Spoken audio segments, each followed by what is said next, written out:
VSEPR theory, being a theory, is an explanation for the geometries or shapes of covalent molecules. And before we understand how it does that, it's worth knowing what VSEPR actually stands for. It is valence shell electron pair repulsion theory. And it's based around the simple idea that pairs of electrons will repel other pairs of electrons because they all have the same charge.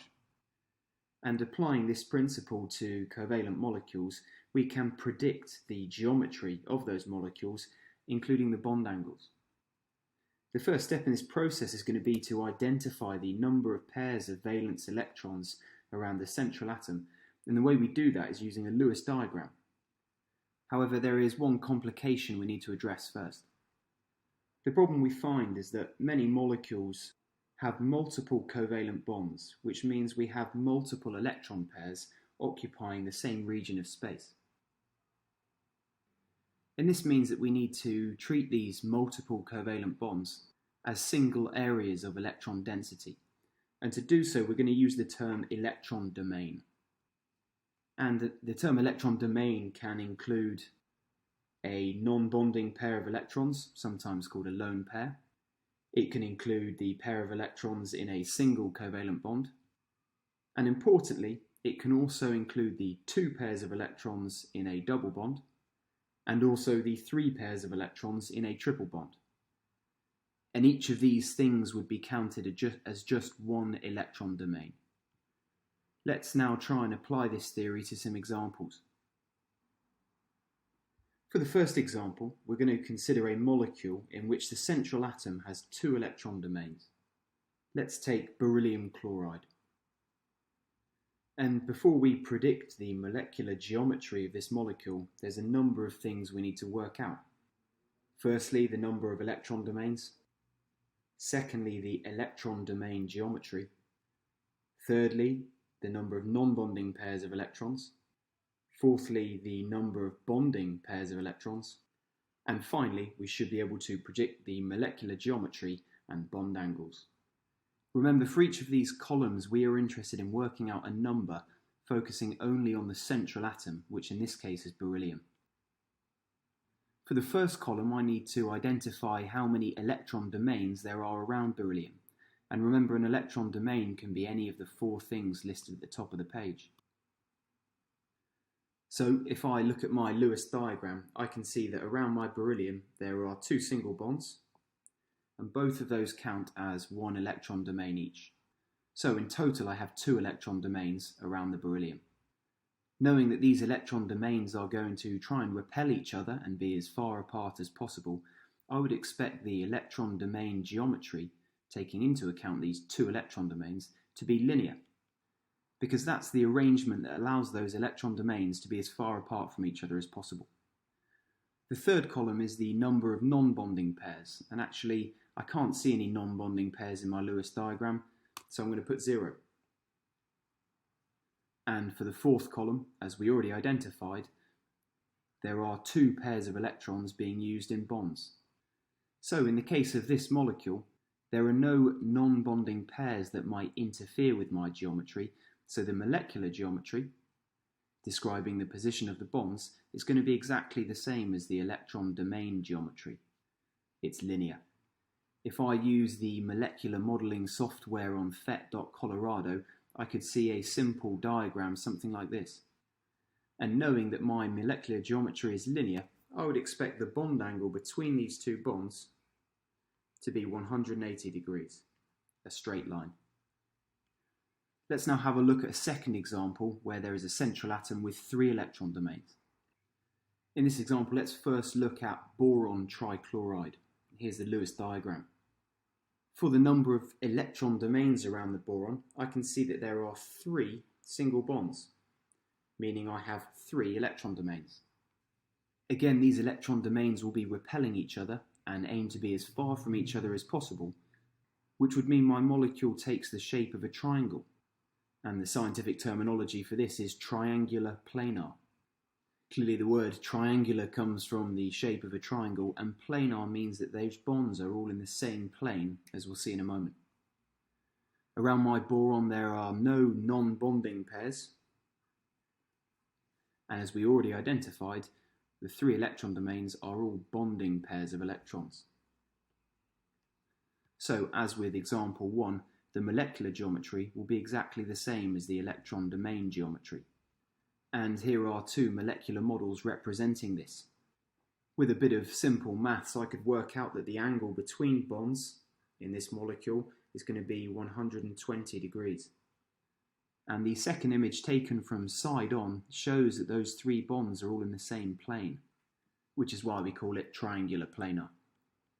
Let's have a look at a slightly different molecule, in this case an ion, in which the central atom also has 3 electron domains. We're going to go through the same process by looking at my nitrogen atom, which is the central atom in this ion. And in terms of the number of electron domains, well, it's got a double bond, which counts as 1 electron domain, a single bond, which counts as another electron domain, and then a non-bonding pair of electrons, also called a lone pair, which is a 3rd electron domain. And as with the previous molecule we looked at, if there are 3 electron domains, we'd expect them to repel each other, and in this case form an electron domain geometry of triangular planar again. However, in this example, before we get to our molecular geometry, there's a slight complication, because for our 3rd column, we've identified that there is actually 1 non-bonding pair of electrons on my ion. If one of the electron domains is non-bonding, and we know there are 3 in total, we can see the other 2 are both bonding domains. So when I need to describe the molecular geometry, I'm only interested in where the bonding domains are, and I can effectively treat the non-bonding domains as invisible. And I might use a molecular model to help me here.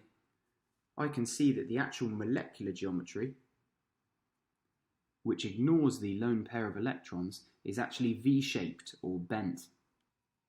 Now, our initial guess at the bond angles in this molecule would be the same as before, which is 120 degrees. But there's actually one more point we need to be aware of that's going to change this. Because the lone pair of electrons is not being shared with another atom, its electron density is actually slightly closer to my nitrogen and therefore repels the bonds slightly more than expected.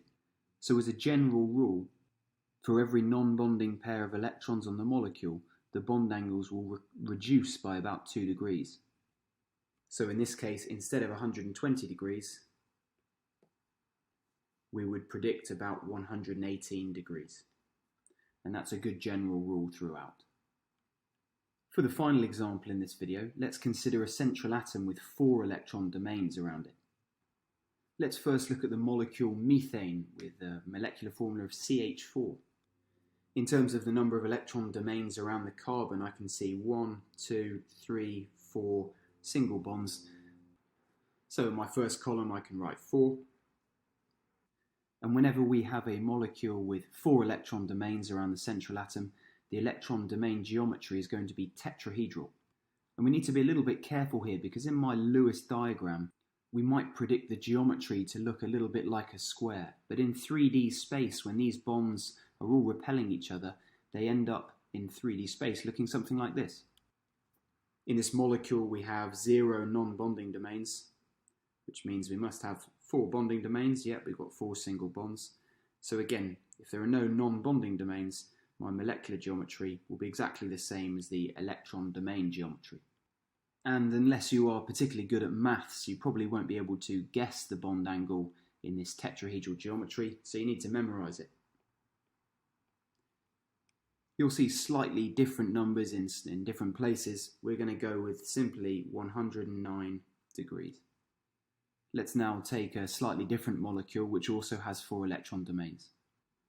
So again, if I count the electron domains here, I've got 1, 2, 3, 4 in total, meaning the electron domain geometry will be tetrahedral again.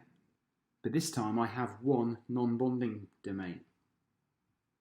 So in order to decide what the molecular geometry might be, I need to consider where my 3 bonding domains are.